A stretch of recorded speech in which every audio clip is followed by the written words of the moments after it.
Se agradece mantener el acento chilango, no lo hice a propósito. Jamás me propuse mantenerlo, simple y sencillamente así funcionó.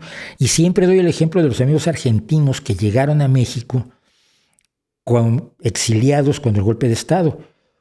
Un grupo de ellos, a los 6 meses de estar en México, hablaban como si hubieran nacido en la colonia obrera, en la Ciudad de México.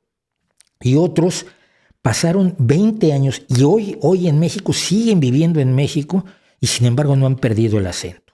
Y esto yo lo hablé con alguno que era Mauricio Sichanover, un gran experto en tango, ya lo he comentado aquí creo, y le decía yo, pero tú te propusiste mantener un acento porteño remarcado, porque el acento de Sichanover era remarcadísimo. Me decía, no, si yo preferiría que no me identificaran, preferiría perderme en la masa, pero no era posible. Entonces no quise mantener el